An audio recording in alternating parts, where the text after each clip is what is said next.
What is going on, you kayak freaks? It's your boy Johnny.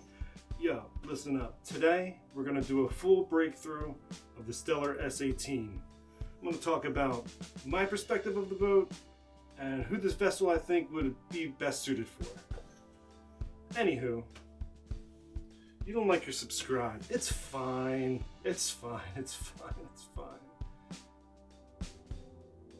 So today we're going to talk about the Stellar S18. It is a performance kayak designed for efficiency and touring, as well as long distance paddling, things of that nature. Alright, so full transparency here. This boat was not given to me. I purchased this boat used for my very own money. It's a little bit of an older model. I believe it's a 2015. It's still a G2 and it's an Advantage layup. So the specs on this boat is it's 18 feet long. It's about 21.9, 22 inches wide at the width. So it's a little wider than 21.5 inch sea kayak. It's got kind of a soft chine and a very long water line with very little rocker. So let's talk about the Advantage layup. So the Advantage layup is a fiberglass laminate with epoxy and then gel coat. And it has a core. They're what they call their Advantage core. I've heard it called A core, C core. It's a hex grid, basically, that retains a lot of strength. It's super light and it's super impact resistant. So we'll say that this kayak gives us a good weight and durability. It comes in about 40 pounds, 42 pounds, somewhere in that range. The layup's considered the most budget friendly. It's a little bit heavier than full carbon boat. But the price point and the durability kind of makes it up. And to tell you the truth, at around 40 pounds, it's a game changer. So on water performance, I would say that this boat, super fast, really flowy, and the edging and stability, I would say, would be more geared towards an intermediate paddler. People that are less advanced would probably think this boat is tippy. It's got a decent sized cockpit, so it does fit a variety of people, even people on the larger side. So somebody that's really small might find it to be a little bit too large if you're looking for a nice fitting kayak. You could outfit it a little more. I'm like 5'10", 180. I've got a little bit of extra room in there. I've actually got hip pads in the boat. I actually probably should pack out the thigh braces also because I just have a little bit too much room in there. I removed the original back band on this boat and I put in like the hard plastic one with the pad. I just like that style better. It's a personal preference thing. I just feel like it locks onto your back a little better. Let's talk about on-water performance. Now, this boat has a very long hull and a soft chine, so that gives it a pretty good cruising speed. Just a normal paddle, you'll be flying. The boat is very fast. Now, the design of the hull kind of takes after like a surf ski type design.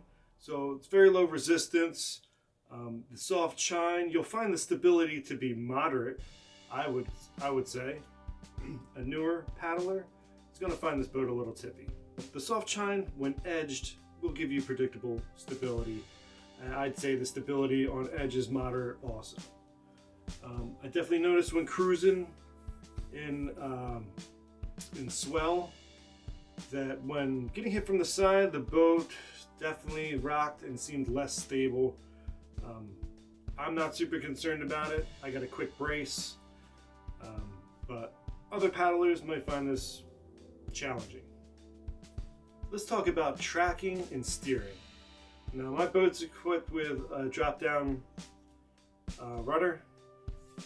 I do like this, although I feel like when it's all the way down, it's a little too much. I only run it maybe like a quarter of the way, and even at a quarter of the way, it brings it down to the point where some drop-downs are all the way out at that point. And then basically it pops out like a fin on the bottom. So you could run it kind of like as a triangle, or you could run it like as a fin. I've never surfed with this boat, so I don't know if you want full fin, if you're just locking into a wave or something. I don't see this boat to be something that surfs well because of the lack of rocker. Like I said, the waterline's extremely long, and even on edge, it's a little hard to turn.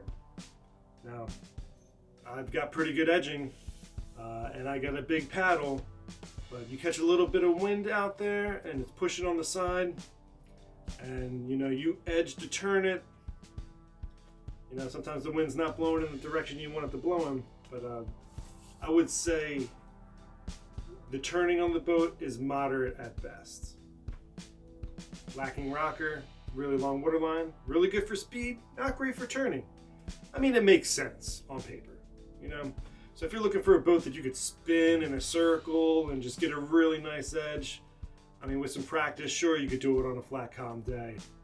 The Stellar S18 wants to move forward. Doesn't want to go any other way. With the soft chine, though, side sculling is quite nice. It's fluid from side to side with your draws and things like that. Now, rolling this vessel, I'm going to say, yes, it will roll. The cockpit's a little large, so you're going to need to outfit it no matter who you are. Like I said, I'm an average guy, I consider, at 5'10". And there's a lot of extra room in there, especially under the thigh pads. Gives you a little more of a comfort level, ability to move around and such. And the cockpit's large enough that if you need to get back into it, you got plenty of space. Now, when you're doing self-rescues with the soft chine, the stability is not going to be as good. So I've noticed when re-entering the vessel from the water, you really need to get up on that back deck. Just because the soft chine doesn't lock in like a hard chine. A hard chine basically is a flat bottom tipped up. So it's going to offer you way more stability than any soft chine does. But there's a smoothness to the soft chine that you can't get from that. Some people prefer one, some people prefer others. I like both. Anyway, talk about the storage a little bit. The bow has 23 gallons. The stern has 33 gallons. And there's a whiskey hatch in there. And one of the biggest things that I find is a problem with this boat is I get water in it, but I get water in it on days where it's flat. Like, I understand a rough day, getting a little bit of water in there. Okay. The bow's the only one that mostly stays dry. And I know you people are going to be like, drill your bulkheads. Yeah, they're drilled and all that jazz. So I don't know if the previous owner had a problem with getting water in there also. I'm going to figure this one out. Don't get me wrong. But whiskey hatch always has water in it. To me, that's a big no. That's the one hatch that you want to keep dry. Day hatch always has water in it. Another hatch that I would almost want 100% to be dry. And the back hatch, the stern, I get some water in there. I've gotten water in the front hatch also. Now, when we talk about the hatch sizes, the whiskey hatch in the front with the screw top, not a fan. I have to say that is a huge weakness of the vessel. If you're going to put it in there and make it big enough that you can actually store something. Like, I consider it like snack storage, because it's about the only thing that you're going to get in that little tiny bowl. And I don't trust it by putting my keys in there because I know water gets in there. I paddle salt water. So yeah, snacks, mints, anything that you don't want to get wet, put in there. Now, other people are saying, oh no, I've never had water in that twist and stow hatch or whatever. But I do almost every time. I've tried to find gaskets and stuff to fit it. Just doesn't work. On other boats, like my Ziggle, the day hatch, which is right behind you, the cover is the same size as the whiskey hatch. Now, I know I'm a big fan of the Ziggle Aeroplay. That's my main touring playboat, whatever. I would put my iPhone in there, just by itself, and put that on, and don't get water in there. If you're gonna be rolling or something, yeah, maybe. But anywho, the other thing is the size of the hatch cover on the day hatch is so small that you either have to have I don't know, like 3 or 4 small dry bags to fit in there. So I'd like to see them go with a little bit bigger of a hatch cover on there. Is it saving weight? Is that why they do it? I don't know. But I would say that your main storage hatches, to me, pretty much useless. Can't fit a camera, a full-size DSLR, like a Sony or something that I'm fitting in there. I can't get it in the day hatch. So it's like, that's the main hatch that I'm going to access all the time. Think about it, Stellar. So who's this kayak for? I would say that this is for an intermediate paddler who's doing multi-day trips, fitness paddling, or something of that nature, distance paddling. Really good boat for just getting in and cranking miles away. You know, it's extremely fast and it's a joy to carry.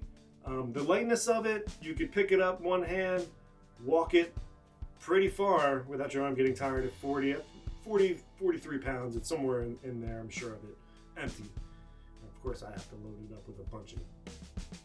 So the cons would be the stability. For somebody that's not intermediate, they're going to find the boat a little tippy. The other thing is the maneuverability. They're not just going to be able to jump in an S18 and whip this thing around without some intermediate edging at the least. But if you're looking for a lightweight touring vessel, you're in the gear. Also the leakiness. I mean, I just want my kayaks to be dry. Like, here's the thing. If it's a little bit of water, I understand. I'm in rough conditions often. You know, I'm playing around. I'm edging. I'm dipping the hatches. I'm going to get a little bit of water in there. But if I'm just going for a general paddle and there's more water in there than I'm comfortable with, that's when I start seeing an issue. The other thing I actually noticed in this boat is that I do have a little bit of gel coat cracking. Mostly in the rear area, along the bow, kind of close to the tape line, and the other one kind of a little farther up, kind of in the middle. It's not cracked, you know what I mean, but the gel coat it is cracked. The gel coat's cracked. The fiberglass doesn't seem to be cracked.